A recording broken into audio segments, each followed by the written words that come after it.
Welcome back to Gurudev academy. ನಾನು Sudha PM. ಇವತ್ತಿನ ತರಗತಿಯಲ್ಲಿ ಎನ್ವಿರಾನ್ಮೆಂಟ್ ಅಂಡ್ ಎಕಾಲಜಿಗೆ ಸಂಬಂಧಪಟ್ಟ ಹಾಗೆ ಮುಂದಿನ ಸ್ಪರ್ಧಾತ್ಮಕ ಪರೀಕ್ಷೆಗಳಲ್ಲಿ ಕೇಳ್ತಕ್ಕಂತಹ ಕೆಲವೊಂದು ಕರ್ನಾಟಕಕ್ಕೆ ಸಂಬಂಧಪಟ್ಟಿರ್ತಕ್ಕಂತಹ ಸಂರಕ್ಷಿತ ಮೀಸಲು ಪ್ರದೇಶಗಳನ್ನ ಕುರಿತು ಇವತ್ತು ಅಧ್ಯಯನ ಮಾಡ್ತಾ ಹೋಗೋಣ. ಸೊ ಹಾಗಾದ್ರೆ ಕರ್ನಾಟಕದ ಸಂರಕ್ಷಿತ ಮೀಸಲು ಪ್ರದೇಶ ಅಂತ ಹೇಳ್ತಾ ಇದೀವಿ ಅಂತಂದ್ರೆ ಇವತ್ತು ಮೇಜರ್ ಆಗಿ ಕ್ವಶನ್ ಕೇಳ್ತಕ್ಕಂತಹ ಒಂದು ಏರಿಯಾ ಅಂತಾನೆ ಹೇಳ್ತಾ ಹೋಗ್ತೀವಿ. ಸೊ ಹಾಗಾಗಿ ಅಂತಹ ಸಂರಕ್ಷಿತ ಮೀಸಲು ಪ್ರದೇಶ, ಪ್ರೊಟೆಕ್ಟೆಡ್ ಏರಿಯಾಸ್ ಅಥವಾ ಕನ್ಸರ್ವೇಟಿವ್ ಏರಿಯಾಸ್ ಅಂತ ಸಹ ಕರಿತಾ ಹೋಗ್ತೀವಿ. ಅಂತಹ ಸಂರಕ್ಷಿತ ಮೀಸಲು ಪ್ರದೇಶದ ಬಗ್ಗೆ ಈ ತರಗತಿಯಲ್ಲಿ ಡಿಸ್ಕಸ್ ಮಾಡ್ತಾ ಹೋಗೋಣ. ಸೊ ಅದರಲ್ಲಿ ಕ್ವಶನ್ ಯಾವ ರೀತಿಯಾಗಿ ಕೇಳ್ತಾರೆ ಅನ್ನೋದಕ್ಕಿಂತ ಮುಂಚೆ ಕೆಲವೊಂದು ಕಾನ್ಸೆಪ್ಟ್ ಗಳನ್ನ ನಾವು ಅರ್ಥ ಮಾಡ್ಕೋಬೇಕಾಗುತ್ತೆ. ಬೇಸಿಕ್ ನೀಡ್ ಇದೆ ನಮ್ಗಿಲ್ಲಿ. ಸ್ಪೆಷಲಿ ಕರ್ನಾಟಕದ ಸಂರಕ್ಷಿತ ಮೀಸಲು ಪ್ರದೇಶಗಳು ಅಂತ ಹೇಳ್ತಾ ಇದೀವಿ. ಕರ್ನಾಟಕದ ಸಂರಕ್ಷಿತ ಪ್ರದೇಶಗಳು, ಕರ್ನಾಟಕ ಆಗ್ಲಿ ಅಥವಾ ಭಾರತ ಆಗ್ಲಿ ಈ ಸಂರಕ್ಷಿತ ಪ್ರದೇಶಗಳನ್ನ ನಾವು ಪ್ರಮುಖವಾಗಿ ಎರಡು ರೀತಿಯಾಗಿ ಕ್ಯಾಟಗರೈಸ್ ಮಾಡ್ತಾ ಹೋಗ್ತೀವಿ. ಪ್ರಮುಖವಾಗಿ ಎರಡು ರೀತಿಯಾಗಿ ವರ್ಗೀಕರಣವನ್ನ ಕೊಡ್ತಾ ಹೋಗ್ತೀವಿ. ಸೊ ಅದರಲ್ಲಿ ಈ ಸಂರಕ್ಷಿತ ಮೀಸಲು ಪ್ರದೇಶವನ್ನ ರಾಷ್ಟ್ರೀಯ ಒಂದು ಕಡೆ ರಾಷ್ಟ್ರೀಯ ಉಪಕ್ರಮ ಅಂತ ಕರೆದ್ರೆ, ಇನ್ನೊಂದು ಕಡೆ ಜಾಗತಿಕ ಉಪಕ್ರಮ ಅಂತ ಕರಿತಾ ಇದೀವಿ. ಅಂಡ್ ಜಸ್ಟ್ ಅಬ್ಸರ್ವ್ ಮಾಡ್ರಿ, ಇಷ್ಟೆಲ್ಲಾ ಸಂರಕ್ಷಿತ ಮೀಸಲು ಪ್ರದೇಶಗಳನ್ನ ಒಳಗೊಂಡಿರ್ತಕ್ಕಂತಹ ನಮ್ಮ ಕರ್ನಾಟಕ ಇವತ್ತು ಜೀವ ವೈವಿಧ್ಯತೆಯಲ್ಲಿ ಉನ್ನತವಾಗಿರ್ತಕ್ಕಂತಹ ಸ್ಥಾನದಲ್ಲಿದೆ ಅಂತಕ್ಕಂಥದ್ದನ್ನ ನಾವು ಮೆಚ್ಚಲೇಬೇಕಾಗಿರ್ತಕ್ಕಂಥದ್ದು. ಯಾಕಂದ್ರೆ ಇವತ್ತು ಭಾರತದ ಜೀವ ವೈವಿಧ್ಯತೆ ಅಂತ ಬಂದಾಗ ಕರ್ನಾಟಕದ ಜೀವ ವೈವಿಧ್ಯತೆಯನ್ನ ನಾವು ಯಾವತ್ತೂ ಕೂಡ ಮರೆಯೋ ಹಾಗಿಲ್ಲ. ಅಂತಹ ವಿಶಿಷ್ಟವಾಗಿರತಕ್ಕಂತಹ ಜೀವ ವೈವಿಧ್ಯತೆಯ ಸಾಲಿನಲ್ಲಿ ನಿಂತಿರ್ತಕ್ಕಂಥದ್ದು ನಮ್ಮ ಕರ್ನಾಟಕ. ಒಂದು ಹೆಮ್ಮೆಯ ಸಂಗತಿ ಏನಂತಂದ್ರೆ ಇಲ್ಲಿ ನಮ್ಮ ಕರ್ನಾಟಕ ಇವತ್ತು ಪಶ್ಚಿಮ ಘಟ್ಟಗಳ ಭಾಗವಾಗಿದೆ ಅಂತಕ್ಕಂಥದ್ದೇ ಒಂದು ಹೆಮ್ಮೆಯ ಸಂಗತಿ ಅಂತ ನಾವು ಹೇಳ್ಬೋದು. ಸೊ ಇಂತಹ ವಿಶಿಷ್ಟವಾಗಿರ್ತಕ್ಕಂತಹ ಒಂದು ಜೀವಿ ಸಸ್ಯ ಮತ್ತು ಪ್ರಾಣಿ ಪರಂಪರೆಯನ್ನ ಹೊಂದಿರತಕ್ಕಂತಹ ನಮ್ಮ ಕರ್ನಾಟಕದ ಸಂರಕ್ಷಿತ ಮೀಸಲು ಪ್ರದೇಶದ ಬಗ್ಗೆ ನಾವು ನೋಡ್ತಾ ಇದ್ದೀವಿ. ಅದರಲ್ಲಿ ಪ್ರಮುಖವಾಗಿ ಎರಡು ರೀತಿಯಾಗಿರತಕ್ಕಂತಹ ವರ್ಗೀಕರಣ ಇದೆ. ಒಂದು ರಾಷ್ಟ್ರೀಯ ಉಪಕ್ರಮ ಅಂತ ಕರಿತಾ ಇದ್ರೆ, ಇನ್ನೊಂದು ಜಾಗತಿಕ ಉಪಕ್ರಮ ಅಂತ ಕರಿತಾ ಇದೀವಿ.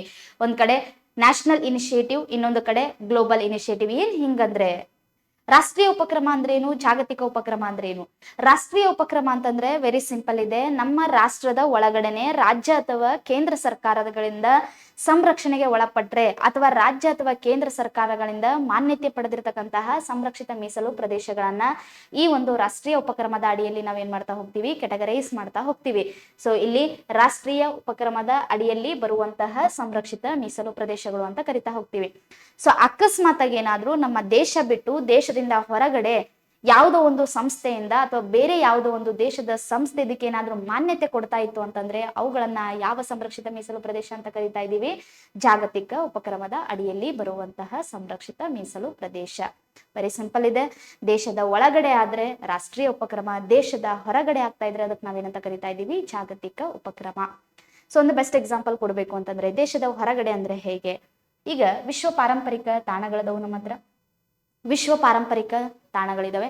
ಈ ವಿಶ್ವ ಪಾರಂಪರಿಕ ತಾಣಗಳಂತ ಹೇಳಿ ಯಾರು ಪಟ್ಟಿ ಮಾಡ್ತಾರೆ? ವಿಶ್ವ ಪಾರಂಪರಿಕ ತಾಣಗಳಂತ ಹೇಳಿ ಪಟ್ಟಿ ಮಾಡತಕ್ಕಂತಹ ಸಂಸ್ಥೆ ಯುನೆಸ್ಕೋ. ಯುನೆಸ್ಕೋದ ಕೇಂದ್ರ ಕಚೇರಿ ಇರ್ತಕ್ಕಂಥದ್ದು ಫ್ರಾನ್ಸಿನ ಪ್ಯಾರಿಸ್ ನಲ್ಲಿ. ಅಂದ್ರ ಅರ್ಥ ವೆರಿ ಸಿಂಪಲ್ ಇದೆ, ಗಮನದಲ್ಲಿರ್ಲಿ.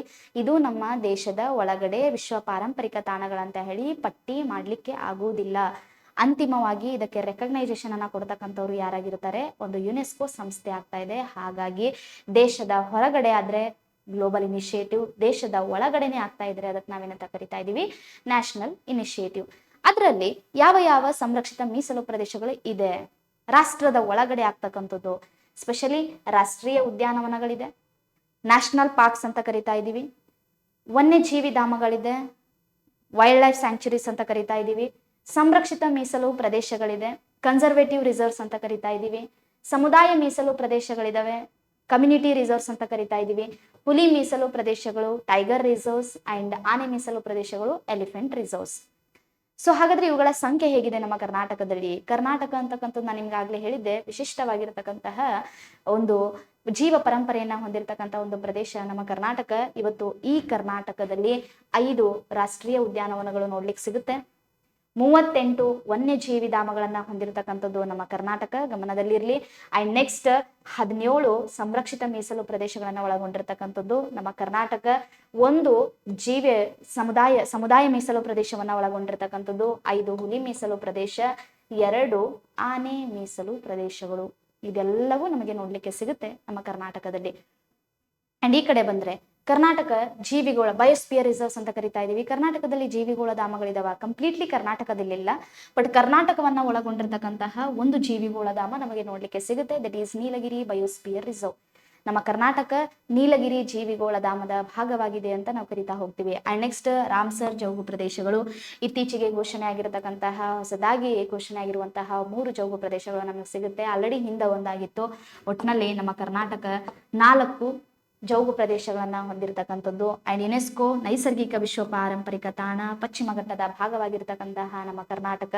ಅಂಡ್ ನೆಕ್ಸ್ಟ್ ಅದೇ ಪಶ್ಚಿಮ ಘಟ್ಟದ ಭಾಗವಾಗಿರ್ತಕ್ಕಂತಹ ನಮ್ಮ ಕರ್ನಾಟಕವನ್ನ ಒಂದು ಬಿಸಿ ತಾಣ ಅಂತಕ್ಕಂಥದ್ದನ್ನು ಕೂಡ ನಾವು ಕನ್ಸಿಡರ್ ಮಾಡಬಹುದು. ಇದೆಲ್ಲವೂ ಕೂಡ ನಮ್ಮ ಕರ್ನಾಟಕ ಒಳಗೊಂಡಿರ್ತಕ್ಕಂತಹ ವಿಶಿಷ್ಟವಾಗಿರ್ತಕ್ಕಂತಹ ಜೀವಿ ಭೌಗೋಳಿಕ ವಲಯ ಅಂತ ಕರಿತಕ್ಕಂಥದ್ರಿ. ಸೊ ಹಾಗಾದ್ರೆ ನೋಡ್ರಿ, ಇವತ್ತು ಪಶ್ಚಿಮ ಘಟ್ಟ ಇಡೀ ಪ್ರಪಂಚದಲ್ಲೇ ವಿಶಿಷ್ಟವಾಗಿರ್ತಕ್ಕಂತಹ ಜೀವ ವೈವಿಧ್ಯತೆಯನ್ನ ಹೊಂದಿರತಕ್ಕಂತಹ ಒಂದು ಪ್ರದೇಶ. ಅಂತಹ ವಿಶಿಷ್ಟವಾಗಿರ್ತಕ್ಕಂತಹ ಜೀವ ವೈವಿಧ್ಯತೆಯ ಪ್ರದೇಶವನ್ನ ಹೊಂದಿರತಕ್ಕಂತಹ ಭಾಗವಾಗಿರ್ತಕ್ಕಂಥದ್ದು ನಮ್ಮ ಕರ್ನಾಟಕ. ಸೊ ನೋಡೋಣ ನೆಕ್ಸ್ಟ್ ಯಾವ ಯಾವ ರೀತಿಯಾಗಿರ್ತಕ್ಕಂತಹ ಕ್ವಶನ್ಸ್ಗಳು ಇದರ ಮೇಲೆ ಕೇಳ್ಬೋದು. ಸೊ ಇನ್ನೊಂದು ವೆರಿ ಕ್ಲಿಯರ್ ಆಗಿರ್ಲಿ, ನಮ್ಮ ಕರ್ನಾಟಕದಲ್ಲಿ ಸ್ಪೆಷಲಿ ಕರ್ನಾಟಕ ಅಂತಲ್ಲ, ಈ ರಾಷ್ಟ್ರೀಯ ಉಪಕ್ರಮದ ಅಡಿಯಲ್ಲಿ ಸ್ಥಾಪನೆ ಆಗ್ತಕ್ಕಂತಹ ಎಲ್ಲಾ ಸಂರಕ್ಷಿತ ಮೀಸಲು ಪ್ರದೇಶಗಳಿಗೆ ಒಂದು ಕಾಯ್ದೆ ಅಪ್ಲಿಕೇಬಲ್ ಆಗುತ್ತೆ. ಈ ಎಲ್ಲ ಸಂರಕ್ಷಿತ ಮೀಸಲು ಪ್ರದೇಶಗಳು ಸ್ಥಾಪನೆ ಆಗಬೇಕು ಅಂದರೆ ಒಂದು ಕಾಯ್ದೆ ಅಪ್ಲಿಕೇಬಲ್ ಆಗುತ್ತೆ. ಈ ಕಾಯ್ದೆಯ ಅಡಿಯಲ್ಲಿನೇ ಇವೆಲ್ಲ ಸ್ಥಾಪನೆ ಆಗ್ತವೆ. ದಟ್ ಈಸ್ ವನ್ಯಜೀವಿ ಸಂರಕ್ಷಣಾ ಕಾಯ್ದೆ, ವನ್ಯಜೀವಿ ಸಂರಕ್ಷಣಾ ಕಾಯ್ದೆ, ವನ್ಯಜೀವಿ ಸಂರಕ್ಷಣಾ ಕಾಯ್ದೆ 1972 ಅಥವಾ ಇದನ್ನ ಶಾರ್ಟ್ ಆಗಿ WPA ಅಂತಾನೂ ಸಹ ನಾವು ಕರಿಬಹುದು. ವೈಲ್ಡ್ ಲೈಫ್ ಪ್ರೊಟೆಕ್ಷನ್ ಆಕ್ಟ್ 1972 ಅಂತ ಹೇಳ್ತಾ ಇದೀವಿ. ಸೊ ಈ ಕಾಯ್ದೆಯ ಅಡಿಯಲ್ಲಿ ಎಲ್ಲ ಸಂರಕ್ಷಿತ ಮೀಸಲು ಪ್ರದೇಶಗಳು ಸ್ಥಾಪನೆ ಆಗುತ್ತೆ, ಸ್ಪೆಷಲಿ ನಮ್ಮ ರಾಷ್ಟ್ರೀಯ ಉಪಕ್ರಮದ ಅಡಿಯಲ್ಲಿ ಬರುವಂತಹ ಸಂರಕ್ಷಿತ ಮೀಸಲು ಪ್ರದೇಶಗಳು. ಸೊ ನೆಕ್ಸ್ಟ್ ಹೋಗೋಣ. ಸ್ಪೆಷಲಿ ಈಗ ನಮ್ಮ ಕರ್ನಾಟಕಕ್ಕೆ ಸಂಬಂಧಪಟ್ಟಿರ್ತಕ್ಕಂತಹ ಸಂರಕ್ಷಿತ ಮೀಸಲು ಪ್ರದೇಶ ಅಂತ ಬಂದಾಗ ನಮಗೆ ನೆನಪಾಗ್ತಕ್ಕಂಥದ್ದೇ ಒಂದು ರಾಷ್ಟ್ರೀಯ ಉದ್ಯಾನವನ, ಇನ್ನೊಂದು ಹುಲಿ ಮೀಸಲು ಪ್ರದೇಶ. ಸೊ ಹಾಗಾಗಿ ನಮ್ಮ ಕರ್ನಾಟಕದಲ್ಲಿ ಇರ್ತಕ್ಕಂತಹ 5 ರಾಷ್ಟ್ರೀಯ ಉದ್ಯಾನವನ, 5 ಹುಲಿ ಮೀಸಲು ಪ್ರದೇಶಗಳು. ಹಾಗಾದ್ರೆ ಯಾವ ಹುಲಿ ಮೀಸಲು ಪ್ರದೇಶಗಳಿದೆ, ಯಾವ ಯಾವ ರಾಷ್ಟ್ರೀಯ ಉದ್ಯಾನವನಗಳಿದೆ ಅಂತಕ್ಕಂಥದ್ದನ್ನ ಮೊದಲ ಅರ್ಥ ಮಾಡ್ಕೊಳ್ಳೋಣ. ಇನ್ನೊಂದು, ನೀವು ಇಲ್ಲಿ ವೆರಿ ಕ್ಲಿಯರ್ ಆಗಿರಬೇಕು. ಸಮ್ಟೈಮ್ಸ್ ಕ್ವಶನ್ಸ್ ಕೇಳ್ತಿರ್ತಾರೆ, ಯಾವ ಯಾವ ರಾಷ್ಟ್ರೀಯ ಉದ್ಯಾನವನಗಳು ಹುಲಿ ಮೀಸಲು ಪ್ರದೇಶಗಳಾಗಿವೆ, ಅಥವಾ ಯಾವ ಯಾವ ಹುಲಿ ಮೀಸಲು ಪ್ರದೇಶಗಳು ರಾಷ್ಟ್ರೀಯ ಉದ್ಯಾನವನಗಳಾಗಿವೆ ಅಂತ ಕೇಳ್ತಿರ್ತಾರೆ. ಹಾಗಾಗಿ ನಾನು 2 ಟೇಬಲ್ ಅನ್ನ ಒಂದ ಕಡೆಗೆ ಕೊಟ್ಟಿದ್ದೀನಿ, ನಿಮಗೆ ನೀಟಾಗಿ ಫಸ್ಟ್ ತಿಳ್ಕೋರಿ. ಒಂದು ಕಡೆ ರಾಷ್ಟ್ರೀಯ ಉದ್ಯಾನವನಗಳಿರ್ಲಿ, ಇನ್ನೊಂದು ಕಡೆ ಹುಲಿ ಮೀಸಲು ಪ್ರದೇಶಗಳು ಇರ್ಲಿ. ಸೊ ಇಲ್ಲಿ ರಾಷ್ಟ್ರೀಯ ಉದ್ಯಾನವನ ನೋಡೋಣ. ಫಸ್ಟ್ ಮೊದಲನೇದಾಗಿ ಬಂಡೀಪುರ, ಚಾಮರಾಜನಗರದಲ್ಲಿ ಇರತಕ್ಕಂತಹ ಬಂಡೀಪುರ ನಮ್ಮ ಕರ್ನಾಟಕದ ಮೊದಲ ರಾಷ್ಟ್ರೀಯ ಉದ್ಯಾನವನ. 1974ರಲ್ಲಿ ಸ್ಥಾಪನೆ ಆಗಿರತಕ್ಕಂತಹ ನಮ್ಮ ಬಂಡೀಪುರ. ಸೊ ಇಲ್ಲಿ ಚಾಮರಾಜನಗರ ಜಿಲ್ಲೆಯಲ್ಲಿದೆ, ಕರ್ನಾಟಕದ ಮೊದಲ ರಾಷ್ಟ್ರೀಯ ಉದ್ಯಾನವನ ಅಂತ ಕರಿತೀವಿ. That is Bandipur national park. 874.20. So ಇಷ್ಟು ವಿಸ್ತೀರ್ಣವನ್ನ ಹೊಂದಿರತಕ್ಕಂತಹ ಈ ಒಂದು ಬಂಡೀಪುರ ಇವತ್ತು ನಮ್ಮ ರಾಜ್ಯದ ಅತಿ ದೊಡ್ಡದಾಗಿರ್ತಕ್ಕಂತಹ ಒಂದು ರಾಷ್ಟ್ರೀಯ ಉದ್ಯಾನವನ ಅಂತಾನೂ ಸಹ ನಾವು ಇಲ್ಲಿ ಕರಿತಾ ಹೋಗ್ತೀವಿ. ಅಂಡ್ ನೆಕ್ಸ್ಟ್ ಬಂದಾಗ ಸೆಕೆಂಡ್ ಒನ್ ಹೇಳ್ತಾ ಇದ್ರೆ ಬನ್ನೇರುಘಟ್ಟ, ಬೆಂಗಳೂರಿನಲ್ಲಿ ಇರ್ತಕ್ಕಂತಹ ಬನ್ನೇರುಘಟ್ಟ. ಇದು ಕೂಡ ಅಷ್ಟೇ 1974ರಲ್ಲಿ ಸ್ಥಾಪನೆ ಆಗುತ್ತೆ. ಬೆಂಗಳೂರಿನಲ್ಲಿ ಇರ್ತಕ್ಕಂತಹ ಬನ್ನೇರುಘಟ್ಟ ನಮ್ಮ ರಾಜ್ಯದ 2ನೇ ರಾಷ್ಟ್ರೀಯ ಉದ್ಯಾನವನ ಅಂತ ಕರಿತಾ ಇದೀವಿ. ನೆಕ್ಸ್ಟ್ ಉತ್ತರ ಕನ್ನಡದಲ್ಲಿ ಅಂಶಿ ಇದೆ, ಅಥವಾ ಇದನ್ನ ಅಂಶಿ ದಾಂಡೇಲಿ ಅಂತಾನೂ ಸಹ ಕರಿತಾ ಹೋಗ್ತೀವಿ. ಅಂಡ್ ಮುಂದೆ ಇರ್ತಕ್ಕಂಥದ್ದು ಚಿಕ್ಕಮಗಳೂರು ಇದೆ, ಕುದುರೆಮುಖ ನಮ್ಮ 4ನೇ ರೀತಿಯಾಗಿರ್ತಕ್ಕಂತಹ ಒಂದು ರಾಷ್ಟ್ರೀಯ ಉದ್ಯಾನವನ. 1987 ನೋಡ್ರಿ, 1974ರಲ್ಲಿ ಆಗಿರ್ತಕ್ಕಂತಹ 2 ರಾಷ್ಟ್ರೀಯ ಉದ್ಯಾನವನಗಳಿದೆ. 1987ನಲ್ಲಿ ಆಗಿರ್ತಕ್ಕಂತಹ 2 ರಾಷ್ಟ್ರೀಯ ಉದ್ಯಾನವನಗಳಿದೆ. Next last one Nagarahole, Rajiv Gandhi national park ಅಂತಾನೂ ಸಹ ಕರಿತೀವಿ. ಮೈಸೂರು ಮತ್ತು ಕೊಡಗಿನಲ್ಲಿ ಇರ್ತಕ್ಕಂತಹ ನಾಗರಹೊಳೆ 5ನೇ ರಾಷ್ಟ್ರೀಯ ಉದ್ಯಾನವನ ಅಂತ ಕನ್ಸಿಡರ್ ಮಾಡ್ತಾ ಇದೀವಿ. ಅತಿ ದೊಡ್ಡ ರಾಷ್ಟ್ರೀಯ ಉದ್ಯಾನವನ ಬಂಡೀಪುರ ಆದ್ರೆ ಅತಿ ಚಿಕ್ಕದಾಗಿರ್ತಕ್ಕಂತಹ ರಾಷ್ಟ್ರೀಯ ಉದ್ಯಾನವನ ಯಾವ್ದಿದೆ, ಬನ್ನೇರುಘಟ್ಟ. ಸೊ ಗೊತ್ತಿರ್ಲಿ, ವೆರಿ ಕ್ಲಿಯರ್. ಒಂದು ಬಂಡೀಪುರ, ಬನ್ನೇರುಘಟ್ಟ, ಅಂಶಿ, ಕುದುರೆಮುಖ ಮತ್ತು ನಾಗರಹೊಳೆ, ಇವು ನಮ್ಮ ಕರ್ನಾಟಕದ 5 ರಾಷ್ಟ್ರೀಯ ಉದ್ಯಾನವನಗಳು. ಅಂಡ್ ಈ ಕಡೆ ಕಂಪ್ಯಾರಿಸನ್ ಅನ್ನ ತಗೋರಿ. ಹುಲಿ ಮೀಸಲು ಪ್ರದೇಶಗಳಿದೆ. ಹುಲಿ ಮೀಸಲು ಪ್ರದೇಶ ಬಂಡೀಪುರ ಆಲ್ರೆಡಿ ನಾವು ಸ್ಟಡಿ ಮಾಡಿದ್ವಿ. ಬಂಡೀಪುರ ಒಂದು ಹುಲಿ ಮೀಸಲು ಪ್ರದೇಶದ ಜೊತೆಗೆ ಏನಾಗಿದೆ, ಇದು ಒಂದು ನ್ಯಾಷನಲ್ ಪಾರ್ಕ್ ಆಗಿದೆ. ಅಂಡ್ ಈ ಕಡೆ ಬಂದಾಗ ಇನ್ನೊಂದು ಭದ್ರಾ, ಸೆಕೆಂಡ್ 2ನೇ ರೀತಿಯಾಗಿರ್ತಕ್ಕಂತಹ ಹುಲಿ ಮೀಸಲು ಪ್ರದೇಶ ಭದ್ರಾ. ಅಂಡ್ ನೆಕ್ಸ್ಟ್ ನಾಗರಹೊಳೆ ಇದೆ. ನಾಗರಹೊಳೆ ಹುಲಿ ಮೀಸಲು ಪ್ರದೇಶ. ನಾಗರಹೊಳೆ ಒಂದು ರಾಷ್ಟ್ರೀಯ ಉದ್ಯಾನವನದ ಜೊತೆಗೆ ಒಂದು ಹುಲಿ ಮೀಸಲು ಪ್ರದೇಶ, ಕಾಳಿ ಟೈಗರ್ ರಿಸರ್ವ್ ಇದೆ. ಈ ಕಾಳಿಯನ್ನ ನೋಡ್ರಿ ಫಸ್ಟ್ ಏನಂತ ಕರೀತಾರೆ, ಇದಕ್ಕೆ ಅಂಶಿ ದಾಂಡೇಲಿ ಅಂತ ಕರೀತಾರೆ. ಅದಾದ ನಂತರ 2015ರಲ್ಲಿ ಈ ಅಂಶಿ ದಾಂಡೇಲಿಯನ್ನ ಕಾಳಿ ಟೈಗರ್ ರಿಸರ್ವ್ ಅಂತ ಹೇಳಿ ಘೋಷಣೆ ಮಾಡ್ತಾರೆ, ಮರುನಾಮಕರಣ ಮಾಡ್ತಾರೆ. ಇದಕ್ಕೆ ಅಂಶಿ ದಾಂಡೇಲಿ ಇರ್ತಕ್ಕಂಥದ್ದನ್ನ ಕಾಳಿ ಟೈಗರ್ ರಿಸರ್ವ್ ಅಂತ ಹೇಳಿ ನಾವು ಕರಿತಾ ಹೋಗ್ತೀವಿ. ಸೊ ಹಾಗಾಗಿ ಇದು ಕೂಡ ಅಷ್ಟೇ Kali national park with tiger reserve ಅಂತ ಹೇಳ್ತಾ ಇದ್ದೀವಿ. And next BRT, Biligiri Ranganatha ಬೆಟ್ಟ ಅಥವಾ ಬಿಳಿಗಿರಿ ರಂಗನಾಥ ಟೆಂಪಲ್ ಅಂತಾನೂ ಸಹ ಕರಿತಾ ಹೋಗ್ತೀವಿ. That is BRT. ಸೊ ಇದು ಚಾಮರಾಜನಗರ ಜಿಲ್ಲೆಯಲ್ಲಿ ಇರ್ತಕ್ಕಂಥದ್ದು. ಸೊ ಗಮನ ಹರಿಸ್ರಿ, ಬಂಡೀಪುರ ಚಾಮರಾಜನಗರ, ಭದ್ರಾ ಚಿಕ್ಕಮಗಳೂರು ಮತ್ತು ಶಿವಮೊಗ್ಗದಲ್ಲಿ ಇರ್ತಕ್ಕಂಥದ್ದು, ನಾಗರಹೊಳೆ ಮೈಸೂರು ಮತ್ತು ಕೊಡಗಿನಲ್ಲಿ, ಕಾಳಿ ಉತ್ತರ ಕನ್ನಡ, BRT ಚಾಮರಾಜನಗರ. ಇನ್ನೊಂದು ಗಮನದಲ್ಲಿ ಮಲೆ ಮಹದೇಶ್ವರ ನಮ್ಮ ಕರ್ನಾಟಕದ 6ನೇ ಹುಲಿ ಮೀಸಲು ಪ್ರದೇಶವನ್ನಾಗಿ ಮಾಡಬೇಕು ಅಂತ ಹೇಳಿ ಇದು ಆಲ್ರೆಡಿ ನಮ್ಮ ರಾಜ್ಯ ಇದನ್ನ ಡಿಸೈಡ್ ಮಾಡಿದೆ. ಆದ್ರೆ NTC ಇದಕ್ಕೆ ತಡೆ ಹಿಡಿದಿದೆ. ಹಾಗಾಗಿ ಇದಿನ್ನು 6ನೇ ಹುಲಿ ಮೀಸಲು ಪ್ರದೇಶ ಅಂತ ಘೋಷಣೆ ಆಗಿಲ್ಲ. ಅಕಸ್ಮಾತ್ ಆಗಿ ಏನಾದ್ರೂ ಇದು ಘೋಷಣೆ ಆಯ್ತು ಅಂತಂದ್ರೆ ಇದು ನಮ್ಮ ಕರ್ನಾಟಕದ 6ನೇ ಹುಲಿ ಮೀಸಲು ಪ್ರದೇಶವಾಗಿ ಘೋಷಣೆ ಆಗುತ್ತೆ. ಯಾವುದು? ಮಲೆ ಮಹದೇಶ್ವರ. ನೋಡ್ರಿ, ಆಲ್ರೆಡಿ ಚಾಮರಾಜನಗರದಲ್ಲಿ 2 ಹುಲಿ ಮೀಸಲು ಪ್ರದೇಶಗಳಿದೆ, ಒಂದು ಬಂಡೀಪುರ, ಇನ್ನೊಂದು ಬಿಳಿಗಿರಿ ರಂಗನಾಥ ಟೆಂಪಲ್. ಅಕಸ್ಮಾತ್ ಆಗಿ ಮಲೆ ಮಹದೇಶ್ವರನು ಕೂಡ ಏನಾದ್ರು ಹುಲಿ ಮೀಸಲು ಪ್ರದೇಶ ಅಂತ ಘೋಷಣೆ ಆಯ್ತು ಅಂತಂದ್ರೆ ಇಡೀ ದೇಶದಲ್ಲೇ, ಕರ್ನಾಟಕ ಅಲ್ಲ ಇಡೀ ದೇಶದಲ್ಲೇ 3 ಹುಲಿ ಮೀಸಲು ಪ್ರದೇಶಗಳನ್ನ ಹೊಂದಿರತಕ್ಕಂತಹ ಏಕೈಕ ಜಿಲ್ಲೆ ಆಗುತ್ತೆ. That is Chamarajanagar. ಸೊ ಹಾಗಾಗಿ ಆದ್ರೆ ಅಷ್ಟೇ.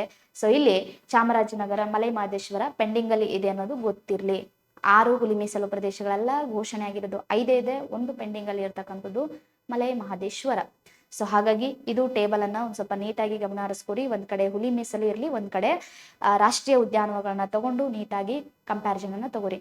ನಮ್ಮ ಕರ್ನಾಟಕದ ಮೊದಲ ರಾಷ್ಟ್ರೀಯ ಉದ್ಯಾನವನ ಬಂಡೀಪುರ, ಕರ್ನಾಟಕದ ಮೊದಲ ಹುಲಿ ಮೀಸಲು ಪ್ರದೇಶನ ಕೂಡ ಏನಾಗಿರುತ್ತೆ, ಬಂಡೀಪುರನೇ ಆಗ್ತಕ್ಕಂಥದ್ದು. ಸೊ ಇದು ವೆರಿ ಕ್ಲಿಯರ್ ಆಗಿರ್ತಕ್ಕಂತಹ ಒಂದು ಪಾಯಿಂಟ್ ನಿಮ್ಗೆ. ಅಂಡ್ ನೆಕ್ಸ್ಟ್ ಹೋಗೋಣ, ಯಾವ ರೀತಿಯಾಗಿರ್ತಕ್ಕಂತಹ ಕ್ವಶನ್ಸ್ ಗಳನ್ನ ಕೇಳ್ತಾ ಇದ್ದಾರೆ ನಮ್ಮ ಸಂರಕ್ಷಿತ ಮೀಸಲು ಪ್ರದೇಶದ ಮೇಲೆ. ಮೊದಲ ಕ್ವಶನ್, ಬಂಡೀಪುರ ರಾಷ್ಟ್ರೀಯ ಉದ್ಯಾನವನಕ್ಕೆ ಸಂಬಂಧಿಸಿದಂತೆ ಕೆಳಗಿನ ಯಾವ ಹೇಳಿಕೆಗಳು ಸರಿಯಾಗಿವೆ ಅಂತ ಕೇಳ್ತಾ ಇದ್ದಾರೆ. ಅಗೇನ್ ಮಾತಾಡ್ತಾ ಇರ್ತಕ್ಕಂಥದ್ದು ಬಂಡೀಪುರದ ಮೇಲೆ ಕೇಳ್ತಾ ಇದ್ದಾರೆ. ಕ್ವಶನ್ ಕೇಳ್ತಕ್ಕಂಥದ್ದು ಸ್ವಲ್ಪ ಗಮನದಲ್ಲಿ ಇರ್ಲಿ. ಹಾಗಾದ್ರೆ ಸ್ವಲ್ಪ ಈ ಬಂಡೀಪುರದ ಬಗ್ಗೆ ನಾವು ಅರ್ಥ ಮಾಡ್ಕೊಳ್ಳೋಣ, ಏನೇನ ತಿಳ್ಕೊಬೇಕು ನಾವು ಬಂಡೀಪುರ. ಆನ್ಸರ್ ಆಮೇಲೆ ಮಾಡೋಣ. ನೋಡ್ರಿ, ಈಸಿಯಾಗಿ ಆಪ್ಷನ್ಸ್ ಗಳನ್ನ ನಾವು ಐಡೆಂಟಿಫೈ ಮಾಡಬಹುದು. ಆದ್ರೆ ಅದಕ್ಕಿಂತ ಮುಂಚೆ ಕ್ವಶನ್ ಏನ್ ಕೇಳ್ತಾ ಇದ್ದಾರೆ, ಸ್ಟೇಟ್ಮೆಂಟ್ ಯಾವ ರೀತಿ ಬರ್ತಾ ಇದೆ, ಆನ್ಸರ್ ಮಾಡ್ಲಿಕ್ಕೆ ನಾವು ಏಬಲ್ ಇದೀವಾ ಇಲ್ವಾ ಅಂತಕ್ಕಂಥದ್ದನ್ನ ಫಸ್ಟ್ ಅರ್ಥ ಮಾಡ್ಕೋಬೇಕು. ಬಂಡೀಪುರ, ನಾನು ನಿಮ್ಗೆ ಆಗ್ಲೇ ಹೇಳಿದ್ದೆ, ಬಂಡೀಪುರ ಅಂತಕ್ಕಂಥದ್ದು ನಮ್ಮ ಭಾರತದಲ್ಲಿ, ಕೇವಲ ಕರ್ನಾಟಕ ಅಲ್ಲ, ನಮ್ಮ ಭಾರತದಲ್ಲಿ ವಿಶಿಷ್ಟವಾಗಿರತಕ್ಕಂತಹ ಜೀವ ವೈವಿಧ್ಯತೆಯ ಭಾಗವಾಗಿರತಕ್ಕಂಥದ್ದು ನಮ್ಮ ಬಂಡೀಪುರ. ಚಾಮರಾಜನಗರ ಜಿಲ್ಲೆಯಲ್ಲಿ ಕಂಡು ಬರ್ತಕ್ಕಂತಹ ಬಂಡೀಪುರದ ಬಗ್ಗೆ ಇವತ್ತು ನಾವು ಮಾತಾಡ್ತಾ ಹೋದ್ವಿ ಅಂತಂದ್ರೆ ಅದು ಮುಗಿಯದೇ ಇರತಕ್ಕಂತಹ ಒಂದು ಕಾನ್ಸೆಪ್ಟ್. ಯಾಕಂತಂದ್ರೆ ವಿಶಿಷ್ಟವಾಗಿರತಕ್ಕಂತಹ ಜೀವಿಗಳಿಗೆ ಆವಾಸ ಸ್ಥಾನವನ್ನು ಒದಗಿಸಿರ್ತಕ್ಕಂತಹ ನಮ್ಮ ಬಂಡೀಪುರ ಇವತ್ತು ಇಡೀ ದೇಶದಲ್ಲೇ ಅತಿ ಹೆಚ್ಚು ಹುಲಿಗಳನ್ನ ಹೊಂದಿರತಕ್ಕಂತಹ 2ನೇ ಹುಲಿ ಮೀಸಲು ಪ್ರದೇಶ ಅಂತ ಕರಿತೀವಿ ಬಂಡೀಪುರವನ್ನ. ಜೊತೆಗೆ ಅತಿ ಹೆಚ್ಚು ಆನೆಗಳನ್ನ ಹೊಂದಿರತಕ್ಕಂತಹ ಆನೆ ಮೀಸಲು ಪ್ರದೇಶ ಆಗಿರ್ತಕ್ಕಂಥದ್ದು ಇದೇ ಬಂಡೀಪುರ. ಮೈಸೂರು ಆನೆ ಮೀಸಲು ಪ್ರದೇಶದ ಭಾಗವಾಗಿರತಕ್ಕಂತಹ ಬಂಡೀಪುರ ಅತಿ ಹೆಚ್ಚು ಆನೆಗಳನ್ನ ಮತ್ತು ಅತಿ ಹೆಚ್ಚು ಹುಲಿಗಳನ್ನ ಹೊಂದಿರತಕ್ಕಂತಹ ನಮ್ಮ ಕರ್ನಾಟಕದ ಪ್ರದೇಶ. ಸೊ ಹಾಗಾಗಿ ಓದಲೇಬೇಕಾಗಿರ್ತಕ್ಕಂತಹ ಒಂದು ಪ್ರದೇಶ ನಮ್ಮ ಬಂಡೀಪುರ. ಅಂಡ್ ಇನ್ನೊಂದು, ಈ ಬಂಡೀಪುರ ಅಂತಕ್ಕಂಥದ್ದು ಇವತ್ತು ಪಶ್ಚಿಮ ಘಟ್ಟಗಳ ಭಾಗ ಆಗಿದೆ ಅಂತಕ್ಕಂಥದ್ದನ್ನ ಸಹ ನಾವು ಸ್ಟಡಿ ಮಾಡ್ತಾ ಹೋಗ್ತೀವಿ. ಪಶ್ಚಿಮ ಘಟ್ಟಗಳ ಭಾಗವಾಗಿರತಕ್ಕಂಥದ್ದು ನಮ್ಮ ಬಂಡೀಪುರ. ಸೊ ಪಶ್ಚಿಮ ಘಟ್ಟಗಳನ್ನ ನಾವು ನೋಡೋದಾದ್ರೆ ನಮ್ಮ ಭಾರತದಲ್ಲಿ 10 ಜೀವ ಭೌಗೋಳಿಕ ವಲಯಗಳು ಬರುತ್ತೆ.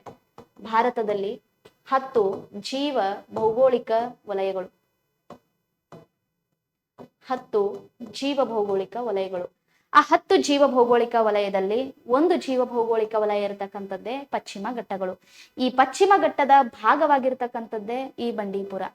ನೋಡ್ರಿ, ಜೀವ ಭೌಗೋಳಿಕ ವಲಯ ಅಂದ್ರೆ ಏನು? ನಮ್ಮ ಭಾರತದಲ್ಲಿ ಪ್ರಮುಖವಾಗಿ 10 ಕಡೆ ಜೀವಿಗಳು ಕಂಡು ಬರ್ತಾ ಇದಾವಂತೆ. ಅದರಲ್ಲಿ ಪ್ರಮುಖವಾಗಿ ಒಂದು ಪ್ರದೇಶ, that is western Ghats. So ಹಾಗಾದ್ರೆ ಇಂತಹ ಪಶ್ಚಿಮ ಘಟ್ಟ ಅಂತಕ್ಕಂಥದ್ದು ಶ್ರೀಮಂತಿಕೆಯ ಜೀವ ವೈವಿಧ್ಯತೆಯನ್ನ ಹೊಂದಿರತಕ್ಕಂತಹ ಮತ್ತು ಅದನ್ನ ಪ್ರತಿನಿಧಿಸ್ತಕ್ಕಂತಹ ಒಂದು ಪ್ರದೇಶನೇ ನಮ್ಮ ಬಂಡೀಪುರ ಇವತ್ತು. ಈ ಬಂಡೀಪುರ ಅಂತಕ್ಕಂಥದ್ದು ಏರಿಯಾ ಹೆಂಗಿದೆ ಅಂತಂದ್ರೆ ಇದನ್ನ ನಾವು ಒಂದು ಟ್ರೈ ಜಂಕ್ಷನ್ ಏರಿಯಾ ಅಂತಾನೆ ಕರಿತಾ ಹೋಗ್ತೀವ್ರಿ. ಯಾಕೆ ಈ ರೀತಿ ಕರಿತಾ ಇದೀವಿ? ಈ ಬಂಡೀಪುರ ಇರ್ತಕ್ಕಂಥದ್ದು ಇದು ಆವರಿಸಿಕೊಂಡಿರ್ತಕ್ಕಂಥದ್ದು ಎಲ್ಲೆಲ್ಲಿದೆ ಅಂತಂದ್ರೆ ಈ ಬಂಡೀಪುರ ಬರ್ತಕ್ಕಂಥದ್ದು ಕರ್ನಾಟಕ, ಕೇರಳ, ಒಂದು ಟ್ರೈ ಜಂಕ್ಷನ್ ಏರಿಯಾ ಅಂತಂದ್ರೆ ಕರ್ನಾಟಕ, ಕೇರಳ ಪ್ಲಸ್ ತಮಿಳುನಾಡು, ಈ ಮೂರು ಭಾಗದಲ್ಲಿ ಕಂಡು ಬರ್ತಕ್ಕಂಥದ್ದೇ ನಮ್ಗೆ ಏನಿದೆ, ಈ ಮೂರು ಭಾಗಗಳಲ್ಲಿ ಆವರಿಸಿಕೊಂಡಿರ್ತಕ್ಕಂತಹ ನೀಲಗಿರಿ ಜೀವಿಗೋಳಧಾಮದ ಭಾಗವಾಗಿದೆ ಅಂತಾನೆ ನಾವು ಕರಿತಾ ಹೋಗ್ತೀವಿ. ಯಾವುದನ್ನ? ನಮ್ಮ ಬಂಡೀಪುರ. ಕೇಳ್ತಿರ್ತಾರೆ ಎಕ್ಸಾಮ್ಗೆ, ಬಂಡೀಪುರ ಅಥವಾ ನಾಗರಹೊಳೆ ಯಾವ ಬಯೋಸ್ಪಿಯರ್ ರಿಸರ್ವಿನ ಭಾಗವಾಗಿದೆ? ನೀಲಗಿರಿ ಜೀವಿಗೋಳಧಾಮ. ಈ ನೀಲಗಿರಿ ಜೀವಿಗೋಳಧಾಮ ಬರ್ತಕ್ಕಂಥದ್ದು ಮೂರು ರಾಜ್ಯಗಳಲ್ಲಿ, ಒಂದು ಕರ್ನಾಟಕ, ಕೇರಳ ಮತ್ತು ತಮಿಳುನಾಡಲ್ಲಿ. ಕರ್ನಾಟಕ, ಕೇರಳ ಮತ್ತು ತಮಿಳುನಾಡಿನಲ್ಲಿ ಆವರಿಸಿಕೊಂಡಿರ್ತಕ್ಕಂತಹ ನೀಲಗಿರಿ ಜೀವಿಗೋಳಧಾಮದ ಭಾಗವಾಗಿರ್ತಕ್ಕಂಥದ್ದೇ ನಮ್ಮ ಬಂಡೀಪುರ ಅಂತಕ್ಕಂಥದ್ದು. ಇದನ್ನ ಟ್ರೈ ಜಂಕ್ಷನ್ ಏರಿಯಾ ಅಂತ ಕರಿತೀವಿ. ವಿಶಿಷ್ಟವಾಗಿರ್ತಕ್ಕಂತಹ ಹಲವಾರು ರೀತಿಯಾಗಿರ್ತಕ್ಕಂತಹ ಹುಲಿ ಆಗಿರ್ಬೋದು, ಆನೆ ಆಗಿರ್ಬೋದು, ಜಿಂಕೆಗಳಾಗಿರ್ಬೋದು ಅಥವಾ ಕಾಡೆಮ್ಮೆಗಳಿಗೆ ಆವಾಸ ಸ್ಥಾನವನ್ನು ಒದಗಿಸಿರ್ತಕ್ಕಂತಹ ನಮ್ಮ ಬಂಡೀಪುರ ಇವತ್ತು ನಾವು ನೋಡೋದಾದ್ರೆ, ಇನ್ನೊಂದು ವಿಶಿಷ್ಟವಾಗಿರ್ತಕ್ಕಂತಹ ಡ್ರೈ ಡೆಸಿಡಿವಸ್ ಫಾರೆಸ್ಟ್ ಅಂತ ಏನ್ ಕರಿತಾ ಇದೀವಿ, ಆ ಡ್ರೈ ಡೆಸಿಡಿವಸ್ ಫಾರೆಸ್ಟ್ ಗಳಿಗೆ ಆವಾಸ ಸ್ಥಾನ ಆಗಿರತಕ್ಕಂಥದ್ದು ಇದು ನಮ್ಮ ಬಂಡೀಪುರ. ಎರಡೂ ರೀತಿ ಕಾಡುಗಳನ್ನ ನೋಡಬಹುದ್ರಿ. ಒಣ ಪತನಶೀಲ ಕಾಡುಗಳಂತ ಕರಿತೀವಿ, ತೇವಯುತವಾಗಿರ್ತಕ್ಕಂತಹ ಪತನಶೀಲ ಕಾಡುಗಳಂತಾನೂ ಸಹ ಕರಿತೀವಿ. ಎಲ್ಲಾ ರೀತಿಯಾಗಿರ್ತಕ್ಕಂತಹ ಒಂದು ಸ್ಪೆಷಲಿ ಎಲೆ ಉದಿರ್ತಕ್ಕಂತಹ ಕಾಡುಗಳಿಗೆ ಆವಾಸ ಸ್ಥಾನವನ್ನ ಕೊಟ್ಟಿರ್ತಕ್ಕಂಥದ್ದು ನಮ್ಮ ಈ ಬಂಡೀಪುರ ಒಂದು ನ್ಯಾಷನಲ್ ಪಾರ್ಕ್ ಅಂತಾನೂ ಸಹ ನಾವು ಹೇಳ್ತಾ ಹೋಗ್ತೀವಿ. ಇಂತಹ ಬಂಡೀಪುರದ ಬಗ್ಗೆ ನಾವು ಮಾತಾಡ್ಬೇಕಂದ್ರೆ, ಈ ಬಂಡೀಪುರಕ್ಕೆ ನೀರನ್ನ ಒದಗಿಸ್ತಕ್ಕಂತಹ ನದಿಗಳು ಯಾವ್ದಿದೆ ತಿಳ್ಕೊಳ್ಳಬೇಕಾಗಿರತಕ್ಕಂತಹ ಒಂದು ಕಾನ್ಸೆಪ್ಟ್. ಬಂಡೀಪುರಕ್ಕೆ ನೀರನ್ನ ಒದಗಿಸ್ತಕ್ಕಂತಹ ಒಟ್ಟು 3 ನದಿಗಳು ನಮಗೆ ನೋಡ್ಲಿಕ್ಕೆ ಸಿಗುತ್ತೆ. ಬಂಡೀಪುರದ ಉತ್ತರ ಭಾಗದಲ್ಲಿ, ಇದನ್ನ ನಾವು ಬಂಡೀಪುರ ಅಂತ ಕನ್ಸಿಡರ್ ಮಾಡ್ಕೊಂಡ್ವಿ ಅಂತಂದ್ರೆ, ಬಂಡೀಪುರದ ಉತ್ತರ ಭಾಗದಲ್ಲಿ ಕಬಿನಿ ನದಿ ಹರಿದು ಹೋಗುತ್ತೆ. ಬಂಡೀಪುರದ ಮಧ್ಯ ಭಾಗದಲ್ಲಿ ಹರಿದು ಹೋಗ್ತಕ್ಕಂತಹ ನದಿ ಇದೆ ನುಗು. ಬಂಡೀಪುರದ ದಕ್ಷಿಣ ಭಾಗದಲ್ಲಿ ಹರಿದು ಹೋಗ್ತಕ್ಕಂತಹ ನದಿ ಇದೆ ದಟ್ ಈಸ್ ಮೊಯಾರ್. ಬಂಡೀಪುರದ ಮಧ್ಯ ಭಾಗ ದಕ್ಷಿಣ ಭಾಗದಲ್ಲಿ ಹರಿದು ಹೋಗ್ತಕ್ಕಂತಹ ನದಿ ಇದೆ ಮೊಯಾರ್. ಒಟ್ಟಿನಲ್ಲಿ 3 ನದಿಗಳು ಈ ಒಂದು ಬಂಡೀಪುರಕ್ಕೆ ನೀರನ್ನ ಒದಗಿಸ್ತಾ ಇದೆ ಅಂತಕ್ಕಂಥದ್ದು ನಮಗೆ ಗೊತ್ತಿರಬೇಕು. ಉತ್ತರ ಭಾಗದಲ್ಲಿ ಕಬಿನಿ, ದಕ್ಷಿಣದಲ್ಲಿ ಮೊಯಾರ್ ಇದೆ, ಮಧ್ಯ ಭಾಗದಿಂದ ಹಾದು ಹೋಗ್ತಕ್ಕಂಥದ್ದು ನುಗು ಇದೆ. ಸೊ ಈ 3 ನದಿಗಳು ಇವತ್ತು ನಮ್ಮ ಬಂಡೀಪುರಕ್ಕೆ ನೀರನ್ನ ಒದಗಿಸ್ತಾ ಇರ್ತಕ್ಕಂಥದ್ದು. ಇಂತಹ ಬಂಡೀಪುರ ಇನ್ನು ನ್ಯೂಸ್ ಅಲ್ಲಿ ಇರ್ತಕ್ಕಂಥದ್ದು ಏನಕ್ಕೆ ಅಂತಂದ್ರೆ, ಇನ್ನೊಂದು ಈ ಬಂಡೀಪುರ ಇವತ್ತು 60% ನಷ್ಟು ಏನಾಗ್ತಾ ಇದೆ, ಇಲ್ಲಿರ್ತಕ್ಕಂತಹ ಆಕ್ರಮಣಕಾರಿ ಪ್ರಭೇದಗಳಿಂದ ಒಂದು ಅತಿ ದೊಡ್ಡದಾಗಿರ್ತಕ್ಕಂತಹ ಸವಾಲು ಅಂತಾನೆ ನಾವು ಕರಿತಾ ಹೋಗ್ತೀವಿ. ಆಕ್ರಮಣಕಾರಿ ಪ್ರಭೇದ ವಿವಿಧ ರೀತಿಯಾಗಿರ್ತಕ್ಕಂತಹ ಹುಲ್ಲಿನಿಂದ ಆವೃತವಾಗಿರತಕ್ಕಂತಹ ಈ ಪ್ರದೇಶ ಇವತ್ತು ಆಕ್ರಮಣಕಾರಿ ಪ್ರಭೇದಗಳಿಂದ ಒಂದು ಅತಿ ದೊಡ್ಡದಾಗಿರ್ತಕ್ಕಂತಹ ಸವಾಲನ್ನ ಎದುರಿಸ್ತಾ ಇದೆ. ಇನ್ನೊಂದು, ಇದೇ ಬಂಡೀಪುರದಲ್ಲಿ ಅವಾಗ ನ್ಯೂಸ್ ಅಲ್ಲಿ ಬರ್ತಾ ಇರುತ್ತೆ, ಮನುಷ್ಯ ಮತ್ತು ಜೀವಿಗಳ ಮಧ್ಯೆ ಅತಿ ಹೆಚ್ಚು ಸಂಘರ್ಷ ನಡೀತಕ್ಕಂತಹ ನಮ್ಮ ಕರ್ನಾಟಕದ ಒಂದು ಭಾಗ ಅಂತಾನೆ ಕರಿತೀವಿ, ದಟ್ ಈಸ್ ಬಂಡೀಪುರ. ಯಾಕಂದ್ರೆ ಇದರ ಮುಖಾಂತರನೇ ನ್ಯಾಷನಲ್ ಹೈವೇಗಳು ಪಾಸ್ ಆಗ್ತಕ್ಕಂಥದ್ದನ್ನ ನಾವು ನೋಡ್ತೀವಿ, ರಾಷ್ಟ್ರೀಯ ಹೆದ್ದಾರಿಗಳಿದೆ. ಸೊ ಹಾಗಾಗಿ ಆಟೋಮೆಟಿಕ್ಲಿ ಏನಾಗುತ್ತೆ, ಮನುಷ್ಯ ಮತ್ತು ಜೀವಿಗಳ ಮಧ್ಯೆ ಇಲ್ಲಿ ಸಂಘರ್ಷ ಏರ್ಪಡ್ತಕ್ಕಂಥದ್ದನ್ನ ನಾವು ನೋಡ್ತಾ ಇದೀವಿ. ಸೊ ಇದು ನೋಡ್ತಕ್ಕಂಥ ಒಂದು ಸಿಚುವೇಶನ್ ಆದ್ರೆ, ಇನ್ನೊಂದು ಕಡೆ ಹುಲಿ ಯೋಜನೆ ಬಂದು 1973 ಬಂದಿರತಕ್ಕಂತಹ ಹುಲಿ ಯೋಜನೆ ನಮ್ಮ ಕರ್ನಾಟಕದಲ್ಲೂ ಕೂಡ ಲಾಂಚ್ ಆಗುತ್ತೆ 1973 ಸೊ ಅದೇ ಒಂದು ಯೋಜನೆ ಅಡಿಯಲ್ಲೇನೆ ನಮ್ಮ ಬಂಡೀಪುರವನ್ನ ಏನ್ ಮಾಡ್ತಾರೆ, ನಮ್ಮ ಕರ್ನಾಟಕದ ಮೊದಲ ಒಂದು ಹುಲಿ ಮೀಸಲು ಪ್ರದೇಶ ಅಂತ ಘೋಷಣೆ ಮಾಡ್ತಾರೆ. ಆದ್ರೆ ಈ ಹುಲಿ ಯೋಜನೆ ಬಂದು 1973 ಬಂದಿರತಕ್ಕಂತಹ ಹುಲಿ ಯೋಜನೆ ಇಂದಿಗೆ 50 ವರ್ಷಗಳನ್ನ ಕಂಪ್ಲೀಟ್ ಮಾಡ್ಕೊಂಡ್ರಿ. 50 ವರ್ಷಗಳು ಕಂಪ್ಲೀಟ್ ಆಗುತ್ತೆ ಹುಲಿ ಯೋಜನೆ ಬಂದು. ಸೊ ಹಾಗಾಗಿ 50 ವರ್ಷದ ಸಂಭ್ರಮಾಚರಣೆಯನ್ನ ಒಂದು ಸ್ಮರಣಾರ್ಥ ಕಾರ್ಯಕ್ರಮವನ್ನ ಮಾಡ್ತಾರೆ. ಆ ಸ್ಮರಣಾರ್ಥ ಕಾರ್ಯಕ್ರಮವನ್ನ ಮಾಡಿರ್ತಕ್ಕಂಥದ್ದು ಮೈಸೂರಿನಲ್ಲಿ. ಸೊ ಗೊತ್ತಿರ್ಲಿ, ವೆರಿ ಇಂಪಾರ್ಟೆಂಟ್ ಆಗಿರ್ತಕ್ಕಂತಹ ಒಂದು ಕಾನ್ಸೆಪ್ಟ್. ಹುಲಿ ಯೋಜನೆಯ 50 ವರ್ಷದ ಸ್ಮರಣಾರ್ಥ ಕಾರ್ಯಕ್ರಮವನ್ನ ಮಾಡಿರ್ತಕ್ಕಂಥದ್ದು ನಮ್ಮ ಮೈಸೂರಿನಲ್ಲಿ ಪ್ರಧಾನಮಂತ್ರಿಗಳಿಂದ ಇದನ್ನ ಸೆಲೆಬ್ರೇಟ್ ಮಾಡ್ತಾ ಹೋಗ್ತಾರೆ. ಅದೇ ಒಂದು ಸಂದರ್ಭದಲ್ಲಿ ಏನಾಗುತ್ತೆ ಅಂದ್ರೆ, ನಮ್ಮ ಭಾರತದಿಂದ ಒಂದು ಗ್ರೇಟ್ ಇನಿಷಿಯೇಟಿವ್ ಅಂತಾನೆ ಹೇಳ್ತಾ ಹೋಗ್ತೀವಿ. ಪ್ರಪಂಚದ ವಿವಿಧ ಭಾಗದಲ್ಲಿ ಇರ್ತಕ್ಕಂತಹ 7 ಪ್ರಮುಖವಾಗಿರತಕ್ಕಂತಹ ಕ್ಯಾಟ್ ಸ್ಪೀಸಿಸ್ ಅಂತ ನಾವೇನ ಕರಿತಾ ಇದೀವಲ್ಲ, ಬೆಕ್ಕು ಜಾತಿಗೆ ಸೇರಿರತಕ್ಕಂತಹ ಪ್ರಭೇದಗಳು, ಹುಲಿ ಆಗಿರಬಹುದು, ಸಿಂಹ ಆಗಿರಬಹುದು, ಚಿರತೆ ಆಗಿರಬಹುದು ಅಥವಾ ಹಿಮಚಿರತೆಗಳಾಗಿರಬಹುದು, ಚಿತಾ ಆಗಿರಬಹುದು, ಪುಮಾ ಆಗಿರಬಹುದು, ಜಾಗ್ವಾರ್ ಆಗಿರಬಹುದು, ಇಂತಹ ಪ್ರಮುಖವಾಗಿರ್ತಕ್ಕಂತಹ 7 ಪ್ರಭೇದಗಳ ಸಂರಕ್ಷಣೆಗಾಗಿ ನಮ್ಮ ಭಾರತ ಏನ್ ಮಾಡುತ್ತೆ ಅಂತಂದ್ರೆ ಒಂದು ಇನಿಷಿಯೇಟಿವ್ ಅನ್ನ ತರುತ್ತೆ. ಆ ಇನಿಷಿಯೇಟಿವ್ಗೆ ಹೆಸರನ್ನ ಕೊಡುತ್ತೆ, that is IBCA, international big cat alliance ಅಂತ ಕರಿತೀವಿ. ಇಂಟರ್ನ್ಯಾಷನಲ್ ಬಿಗ್ ಕ್ಯಾಟ್ ಅಲಯನ್ಸ್ ಅಂತಕ್ಕಂಥ ಒಂದು ಇನಿಷಿಯೇಟಿವ್ ಅನ್ನ ತರುತ್ತೆ. ಎಕ್ಸಾಮಿಗೆ ಕೇಳ್ತಿರ್ತಾರೆ, ಸ್ವಲ್ಪ ಕೇರ್ಫುಲ್ ಆಗಿರಿ. IBCA ಉದ್ದೇಶ ಏನು ಮತ್ತು IBCA ಅನ್ನ ತಂದಿರತಕ್ಕಂತಹ ದೇಶ ಯಾವುದು? IBCA ನ ತಂದಿರತಕ್ಕಂತಹ ದೇಶ ನಮ್ಮ ಭಾರತನೇ. ಸ್ಪೆಷಲಿ ಅದು ಲಾಂಚ್ ಆಗಿರ್ತಕ್ಕಂಥದ್ದು ನಮ್ಮ ಕರ್ನಾಟಕದ ಮೈಸೂರಿನಲ್ಲಿ. ಇದರ ಉದ್ದೇಶ ಏನು? ಇಂಟರ್ನ್ಯಾಷನಲ್ ಬಿಗ್ ಕ್ಯಾಟ್ ಅಲಯನ್ಸ್ ಅಂತಂದ್ರೆ 7 ಪ್ರಮುಖವಾಗಿರತಕ್ಕಂತಹ ಬೆಕ್ಕು ಜಾತಿಗೆ ಸೇರುವಂತಹ ಪ್ರಭೇದಗಳ ಸಂರಕ್ಷಣೆ ಮಾಡುವಲ್ಲಿ ತಂದಿರತಕ್ಕಂತಹ ಒಂದು ಪ್ರೋಗ್ರಾಮ್ ಇದು. ಸೊ ಹಾಗಾಗಿ ಇಷ್ಟು ಕಾನ್ಸೆಪ್ಟ್ಗಳು ನಿಮಗೆ ಗೊತ್ತಿರಬೇಕು. ಬಂಡೀಪುರದ ಮೇಲೆ, ದೇಶದ ಬಂಡೀಪುರ ಅಂತಕ್ಕಂಥದ್ದು ಕರ್ನಾಟಕದ ಮೊದಲ ರಾಷ್ಟ್ರೀಯ ಉದ್ಯಾನವನ, ಮೊದಲ ಒಂದು ಹುಲಿ ಮೀಸಲು ಪ್ರದೇಶ, ಜೊತೆಗೆ ಅತಿ ದೊಡ್ಡದಾಗಿರತಕ್ಕಂತಹ ರಾಷ್ಟ್ರೀಯ ಉದ್ಯಾನವನ ಅಂತ ಕರೀತಕ್ಕಂತಹ ಈ ನಮ್ಮ ಬಂಡೀಪುರದ ಸ್ಪೆಷಾಲಿಟಿಯನ್ನ ನಾವು ನೋಡ್ತಾ ಹೋಗಿದ್ವಿ. ಸೊ ನೋಡೋಣ ಕ್ವಶನ್ ಯಾವ ರೀತಿ ಇದೆ ಬಂಡೀಪುರದ ಮೇಲೆ ಅಂತಕ್ಕಂಥದ್ದು. ಏನೇನ್ ಕ್ವಶನ್ ಕೇಳಿದ್ದಾರೆ? ಮೊದಲನೇದಾಗಿ, ಇದು ನೀಲಗಿರಿ ಜೀವಿಗೋಳಧಾಮದ ಭಾಗವಾಗಿದೆ. ನಾನು ಆಗ್ಲೇ ಹೇಳಿದ್ದೆ ನಿಮ್ಗೆ, ಬಂಡೀಪುರ ಅಂತಕ್ಕಂಥದ್ದು ಒಂದು ಟ್ರೈ ಜಂಕ್ಷನ್ ಏರಿಯಾ ಆಗಿದೆ. ತಮಿಳುನಾಡು, ಕರ್ನಾಟಕ, ಕೇರಳದಲ್ಲಿ ಕಂಡು ಬರತಕ್ಕಂತಹ ಈ ಒಂದು ಟ್ರೈ ಜಂಕ್ಷನ್ ಏರಿಯಾ ಅಂತಕ್ಕಂಥದ್ದು ಯಾವುದರ ಭಾಗ ಆಗ್ತಾ ಇದೆ? ನೀಲಗಿರಿ ಜೀವಿಗೋಳಧಾಮದ ಭಾಗ ಆಗ್ತಾ ಇದೆ ಅಂತ ಹೇಳಿದ್ದೆ. ಅಂಡ್ ನೆಕ್ಸ್ಟ್, ಕಬಿನಿ ನದಿಯ ಬಗ್ಗೆ ಹೇಳ್ತಾ ಇದ್ದಾರೆ. ಆಗ್ಲೇ ನಾನು ನಿಮ್ಗೆ ಹೇಳಿದ್ದೆ, 3 ನದಿಗಳು ಹಾದು ಹೋಗುತ್ತೆ. 3 ನದಿಗಳು ಹಾದು ಹೋಗ್ತಾ ಇದ್ದೇವೆ. ಉತ್ತರ ಭಾಗದಲ್ಲಿ ಕಬಿನಿ ಇದೆ, ಮಧ್ಯ ಭಾಗದಲ್ಲಿ ನುಗು ಇದೆ, ಅಂಡ್ ದಕ್ಷಿಣ ಭಾಗದಲ್ಲಿ ಹರಿದು ಹೋಗ್ತಕ್ಕಂತ ನದಿ ಇದೆ, ದಟ್ ಈಸ್ ಮೊಯ್ಯಾರ್. ಅವ್ರು ಹೇಳ್ತಾ ಇದ್ದಾರೆ ಕಬಿನಿ ರಾಷ್ಟ್ರೀಯ ಉದ್ಯಾನವನದ ದಕ್ಷಿಣ ಭಾಗದಲ್ಲಿ ಹರಿದು ಹೋಗುತ್ತೆ. ದಕ್ಷಿಣ ಭಾಗ ಅಲ್ಲ, ಇದು ಹರಿದು ಹೋಗ್ತಕ್ಕಂಥದ್ದು ಬಂಡೀಪುರದ ಉತ್ತರದ ಭಾಗದಲ್ಲಿ. ಸೊ ಹಾಗಾಗಿ ಸ್ಟೇಟ್ಮೆಂಟ್ ಏನಾಗುತ್ತೆ? ಇದು ತಪ್ಪಾಗುತ್ತೆ. ಸೊ ನೀವು ಗಮನದಲ್ಲಿರ್ಲಿ, ಎಲ್ಲವನ್ನು ಕೂಡ ಓದ್ಬೇಕಂತಕ್ಕಂಥದ್ದೇನಿಲ್ಲ. ಸೊ ಎಲ್ಲೆಲ್ಲಿ ನಮ್ಗೆ ಕಾನ್ಸೆಪ್ಟ್ಗಳು, ಕಂಟೆಂಟ್ ಅನ್ನ ಹೆಂಗ್ ತೆಕ್ಕೋಬೇಕು ಅನ್ನೋದು ಕೂಡ ಗೊತ್ತಿರಬೇಕು. ಅಂಡ್ ನೆಕ್ಸ್ಟ್, ಲಂಟಾನ ಸಸ್ಯ ಆಕ್ರಮಣಕಾರಿ ಪ್ರಭೇದವಾಗಿ ರೂಪುಗೊಂಡಿದೆ. ಆಗ್ಲೇ ಹೇಳಿದ್ದೆ ನಿಮ್ಗೆ, 60% ಏರಿಯಾ ಏನಾಗ್ತಾ ಇದೆ? ಆಕ್ರಮಣಕಾರಿ ಪ್ರಭೇದಗಳಿಂದ ತುಂಬಿಕೊಂಡಿದೆ ಬಂಡೀಪುರ ಅಂತಕ್ಕಂಥದ್ದನ್ನ ಹೇಳಿದೆ. ಅದರಲ್ಲಿ ಹೇಳ್ತಾ ಇದ್ದಾರೆ ಲಂಟಾನ ಸಸ್ಯ ಅತಿ ಹೆಚ್ಚಿನ ಪ್ರಮಾಣದಲ್ಲಿ ಈ ಏರಿಯಾವನ್ನ ವ್ಯಾಪಿಸಿರ್ತಕ್ಕಂಥದ್ದು ಅಂತ ಹೇಳ್ತಾ ಇದ್ದಾರೆ. ಲಂಟಾನ ಸಸ್ಯ ಹೆಂಗಿರುತ್ತೆ ನೋಡ್ಲಿಕ್ಕೆ? ಸೊ ಲಂಟಾನ ಸಸ್ಯ ಇರೋದು ಸೊ ಈ ರೀತಿ, ಐ ಥಿಂಕ್ ನೀವೆಲ್ಲರೂ ನೋಡಿರ್ಬೋದು ಅಂತ ನಾನು ಅನ್ಕೊಂಡಿರ್ತೀನಿ. ಲಂಟಾನ ಸಸ್ಯ ನೋಡ್ರಿ, ಸಂಪೂರ್ಣವಾಗಿ ನಮ್ಮ ಈ ಒಂದು ರಾಷ್ಟ್ರೀಯ ಉದ್ಯಾನವನದಲ್ಲಿ ಹರಡ್ಕೊಂಡಿರೋದ್ರಿಂದ ಬೇರೆ ರೀತಿಯಾಗಿರ್ತಕ್ಕಂತಹ ಸಸ್ಯ ಪ್ರಭೇದಗಳನ್ನ ಬೆಳಿಲಿಕ್ಕೆ ಇದು ಅನುಕೂಲ ಮಾಡಿಕೊಡುವುದಿಲ್ಲ. ಸೊ ಹಾಗಾಗಿ ಲಂಟಾನ ಸಸ್ಯ ಏನಾಗ್ತಾ ಇದೆ? ನಿಯರ್ಲಿ ಇದು 60% ಏರಿಯಾವನ್ನ ಏನ್ ಮಾಡ್ತಾ ಇದೆ? ವ್ಯಾಪಿಸ್ತಾ ಇದೆ ಈ ಒಂದು ರಾಷ್ಟ್ರೀಯ ಉದ್ಯಾನವನದಲ್ಲಿ. ಸೊ ಹಾಗಾಗಿ ಲಂಟಾನ ಸಸ್ಯ ಒಂದು ಇನ್ವೇಸಿವ್ ಸ್ಪೀಸೀಸ್ ಅಂತಾನೆ ಕರಿತಾ ಇದೀವಿ ಬಂಡೀಪುರದಲ್ಲಿ. ಹಾಗಾದ್ರೆ ಯಾವ್ಯಾವ ಸ್ಟೇಟ್ಮೆಂಟ್ ಸರಿಯಾಗುತ್ತೆ? ಆಪ್ಷನ್ 1 and 3 2 ಸ್ಟೇಟ್ಮೆಂಟ್ ತಪ್ಪಾಗುತ್ತೆ. 1 and 3 ಆಪ್ಷನ್ ಸಿ ಇದು ನಮ್ಮ ಆನ್ಸರ್. ಅಂಡ್ ನೆಕ್ಸ್ಟ್ ಹೋಗೋಣ. ನೆಕ್ಸ್ಟ್ ಸೆಕೆಂಡ್ ಕ್ವಶನ್ ಕೇಳ್ತಾ ಇದ್ದಾರೆ, ಇಂಟರ್ನ್ಯಾಷನಲ್ ಬಿಗ್ ಕ್ಯಾಟ್ ಅಲಯನ್ಸ್ ನ ಉದ್ದೇಶ. ನಾನು ಆಲ್ರೆಡಿ ಹೇಳಿದೆ ನಿಮ್ಗೆ, ಇಂಟರ್ನ್ಯಾಷನಲ್ ಬಿಗ್ ಕ್ಯಾಟ್ ಅಲಯನ್ಸ್ ನ ಉದ್ದೇಶ ಏನಿದೆ? IBCA ಅಂತಕ್ಕಂಥದ್ದು ಇದರ ಒಂದು 50ನೇ ವರ್ಷದ ಹುಲಿಯ ಸ್ಮರಣಾತ್ಮಕ ಕಾರ್ಯಕ್ರಮ ಏನ್ ಮಾಡ್ತಾರಲ್ಲ, ಸೊ ಆ ಒಂದು ಸಂದರ್ಭದಲ್ಲಿ ಮಾಡಿರ್ತಕ್ಕಂಥದ್ದು. ಸೊ ಹಾಗಾಗಿ 50ನೇ ವರ್ಷದ ಹುಲಿ ಒಂದು ಸಂಭ್ರಮಾಚರಣೆ ಮಾಡಿರ್ತಕ್ಕಂತಹ ಸಂದರ್ಭದಲ್ಲಿ ಮಾಡಿರ್ತಕ್ಕಂಥದ್ದು. 1973 ಅಲ್ಲಿ ಹುಲಿ ಯೋಜನೆ ಬಂದಿರತಕ್ಕಂಥದ್ದನ್ನ ನಾವು ನೋಡ್ತಾ ಹೋಗ್ತೀವಿ. ಸೊ ಇದು ಮಾಡಿರ್ತಕ್ಕಂಥದ್ದು ನಮ್ಮ ಮೈಸೂರಿನಲ್ಲಿ ಮಾಡಿರ್ತಕ್ಕಂಥದ್ದು. ಹಾಗಾಗಿ ಇದರ ಉದ್ದೇಶ ಏನು ಅಂತ ಕೇಳ್ತಾ ಇದ್ದಾರೆ. IBCA ಉದ್ದೇಶ ಏನು ಅಂತ ಕೇಳ್ತಾ ಇದ್ದಾರೆ. IBCA ಉದ್ದೇಶ ಇರತಕ್ಕಂಥದ್ದು ಹುಲಿಗಳ ಸಂರಕ್ಷಣೆ, ಬರೀ ಹುಲಿಗಳ ಸಂರಕ್ಷಣೆ ಅಲ್ಲ, ಆನೆಗಳ ಸಂರಕ್ಷಣೆನೂ ಕೂಡ ಅಲ್ಲ. ಸೊ ಅವ್ರು ಹೇಳ್ತಾ ಇದ್ದಾರೆ 7 ಬೆಕ್ಕು ಜಾತಿಗೆ ಸೇರಿರತಕ್ಕಂತಹ ಪ್ರಭೇದಗಳ ಸಂರಕ್ಷಣೆ. ನಾ ಆಗ್ಲೇ ಹೇಳಿದ್ದೆ, ಪ್ರಪಂಚದ ವಿವಿಧ ಭಾಗದಲ್ಲಿ, ಗಮನದಲ್ಲಿರ್ಲಿ, ಇದು ಕೇವಲ ಭಾರತದಷ್ಟೇ ಅಲ್ಲ, ಪ್ರಪಂಚದ ವಿವಿಧ ಭಾಗದಲ್ಲಿ ಕಂಡು ಬರತಕ್ಕಂತಹ ಅತಿ ದೊಡ್ಡದಾಗಿರ್ತಕ್ಕಂತಹ ಮತ್ತು ಬೆಕ್ಕು ಜಾತಿಗೆ ಸೇರಿರತಕ್ಕಂತಹ ಪ್ರಭೇದಗಳ ಸಂರಕ್ಷಣೆಗಾಗಿ ತಂದಿರತಕ್ಕಂತಹ ಒಂದು ಇನಿಷಿಯೇಟಿವ್ ಇದು. ಅದು ನಮ್ಮ ಭಾರತದಿಂದ ತಂದಿರತಕ್ಕಂತಹ ಒಂದು ಇನಿಷಿಯೇಟಿವ್ ಅಂತಾನೆ ಹೇಳ್ತಾ ಇದ್ದೀವಿ.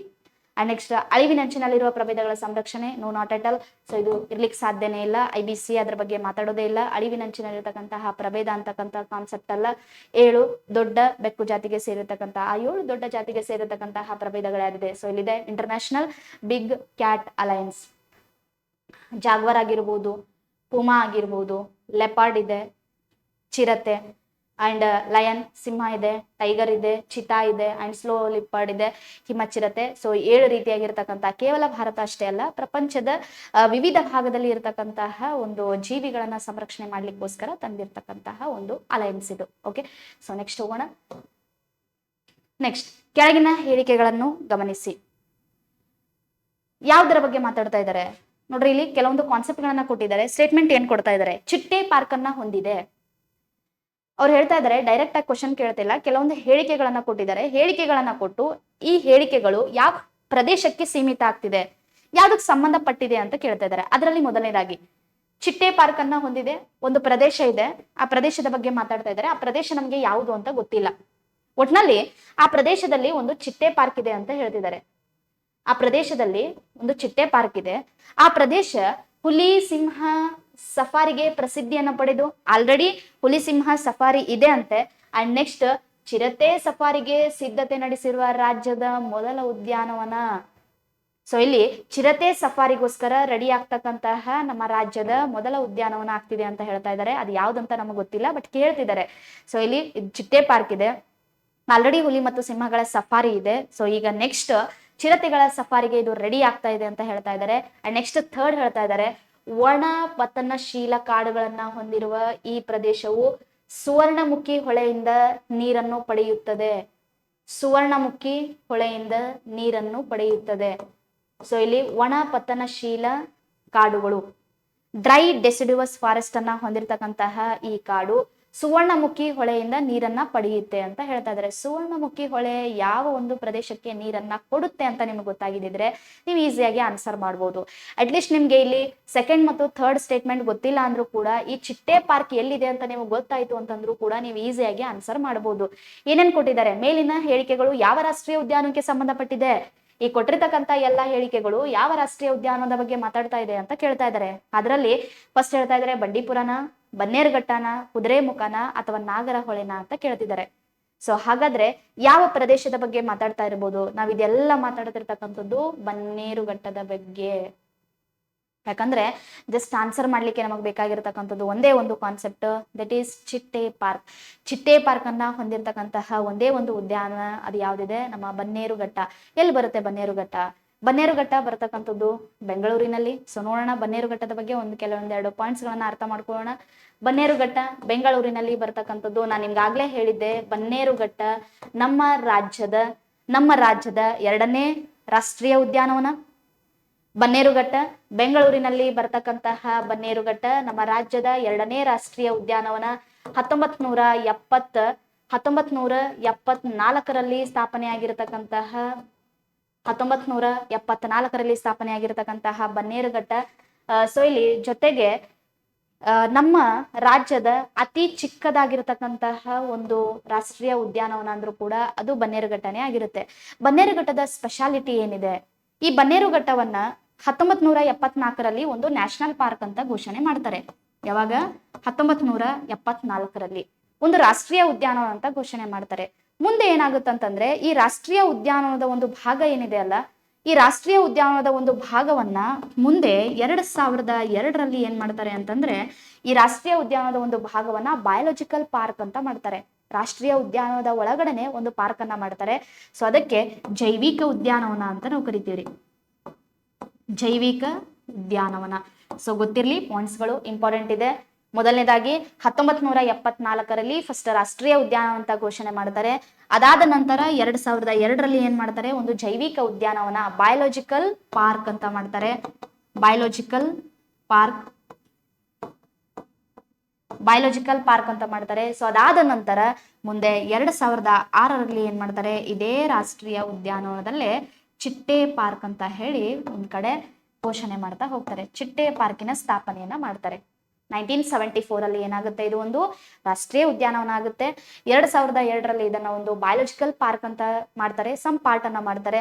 ಅಂಡ್ ನೆಕ್ಸ್ಟ್ 2006ರಲ್ಲಿ ಇದನ್ನ ಚಿಟ್ಟೆ ಪಾರ್ಕ್ ಅಂತ ಹೇಳಿ ಒಂದ್ ಕಡೆ ಸ್ಥಾಪನೆಯನ್ನ ಮಾಡ್ತಾರೆ. ಇನ್ನೊಂದು ನಮ್ಮ ಕರ್ನಾಟಕದ ಒಂದೇ ಒಂದು ಪ್ರದೇಶ ಈ ಒಂದು ಚಿಟ್ಟೆ ಪಾರ್ಕ್ ಅನ್ನ ಹೊಂದಿರತಕ್ಕಂಥದ್ದು. ಇನ್ನೊಂದು ನಮ್ಮ ದೇಶದಲ್ಲೂ ಕೂಡ ಅಷ್ಟೇ ಒಂದು ಫೇಮಸ್ ಆಗಿರತಕ್ಕಂತಹ ಒಂದು ಪಾರ್ಕ್ ಅಂತಾನೆ ನಾವು ಕರಿತೀವಿ. ಯಾವುದು? ಈ ಚಿಟ್ಟೆ ಪಾರ್ಕ್ ಅಂತಕ್ಕಂಥದ್ದು.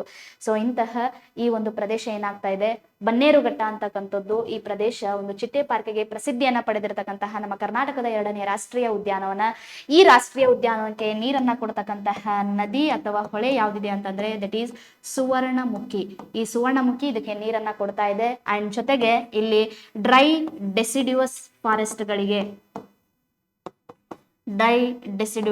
ಫಾರೆಸ್ಟ್ ಒಣಪತನಶೀಲ ಕಾಡುಗಳಿಗೆ ಪ್ರಸಿದ್ಧಿಯನ್ನ ಪಡೆದಿರತಕ್ಕಂತಹ ಒಂದು ಬನ್ನೇರುಘಟ್ಟ. ಸೊ ಇಲ್ಲಿ ಒಣಪತನಶೀಲ ಕಾಡುಗಳು ನಮಗೆ ನೋಡ್ಲಿಕ್ಕೆ ಸಿಗುತ್ತೆ ಅಂತ ನಾವು ಹೇಳ್ಬೋದು. ಸೊ ಹಾಗಾಗಿ ಈ ಎಲ್ಲ ಸ್ಪೆಷಾಲಿಟಿಗಳು ಸ್ವಲ್ಪ ನೆನ್ಪಿಟ್ಕೋರಿ. ಬನ್ನೇರುಘಟ್ಟಕ್ಕೆ ಸಂಬಂಧಪಟ್ಟ ಹಾಗೆ ಒಂದು ಬೆಂಗಳೂರಿನಲ್ಲಿದೆ, ಕರ್ನಾಟಕದ 2ನೇ ರೀತಿಯಾಗಿರತಕ್ಕಂತಹ ಒಂದು ರಾಷ್ಟ್ರೀಯ ಉದ್ಯಾನವನ 1974ರಲ್ಲಿ ಸ್ಥಾಪನೆ ಆಗುತ್ತೆ. ಇಲ್ಲಿ ಚಿಟ್ಟೆ ಪಾರ್ಕ್ ಇದೆ. ಆಮೇಲೆ ರೀಸೆಂಟ್ ಆಗಿ ಏನಾಗ್ತಾ ಇದೆ, ಇಲ್ಲಿ ಸಫಾರಿಯನ್ನ ಮಾಡಬೇಕು ಅಂತಕ್ಕಂಥದ್ದನ್ನ ಪ್ಲಾನಿಂಗ್ ಅನ್ನ ಮಾಡ್ತಾ ಇದ್ದಾರೆ. ಸ್ಪೆಷಲಿ ಯಾವ ಸಫಾರಿಗೆ? ಚಿರತೆಗಳ ಸಫಾರಿಗೆ ಪ್ಲಾನಿಂಗ್ ಅನ್ನ ಮಾಡ್ತಕ್ಕಂಥದ್ದನ್ನ ನಾವು ನೋಡ್ತಾ ಇದ್ದೀವಿ. ಸೊ ಇಷ್ಟು ಕಾನ್ಸೆಪ್ಟ್ ಗೊತ್ತಿರಲಿ ನಮ್ಗೆ ಬನ್ನೇರುಘಟ್ಟದ ಮೇಲೆ. ಅವರು ಕೂಡ ಅದನ್ನೇ ಕ್ವಶನ್ ಕೇಳ್ತಾ ಇದ್ದಾರೆ. ಇಲ್ಲಿ ಚಿಟ್ಟೆ ಪಾರ್ಕ್ ಇದೆ, ಹುಲಿ ಸಿಂಹ ಸಫಾರಿ ಆಲ್ರೆಡಿ ಇದೆ, ಅಂಡ್ ನೆಕ್ಸ್ಟ್ ಚಿರತೆಗಳ ಸಫಾರಿಗೆ ಅಂಡ್ ಸುವರ್ಣಮುಖಿ ಹೊಳೆಯಿಂದ ಏನಾಗ್ತಾ ಇದೆ, ಈ ಪ್ರದೇಶಕ್ಕೆ ನೀರನ್ನ ಕೊಡ್ತಾ ಇದೆ ಅಂತಕ್ಕಂಥದ್ದನ್ನ ನಾವು ನೋಡ್ಬೋದು. ಸೊ ಇದು ನಮ್ಮ ಮೊದಲನೇ ಪಾರ್ಟ್ ಅಲ್ಲಿ ನಾವು ಸ್ಟಡಿ ಮಾಡ್ತಕ್ಕಂಥದ್ದು. ಅಂಡ್ ನೆಕ್ಸ್ಟ್ ಇನ್ನು ಕ್ವಶನ್ಸ್ ಇದೆ ಸಂಬಂಧಪಟ್ಟ ಹಾಗೆ ಸಂರಕ್ಷಿತ ಮೀಸಲು ಪ್ರದೇಶಗಳನ್ನ ಅದನ್ನ ಮುಂದುವರೆದಿರ್ತಕ್ಕಂತಹ ಭಾಗದಲ್ಲಿ ನೋಡ್ತಾ ಹೋಗೋಣ. Thank you.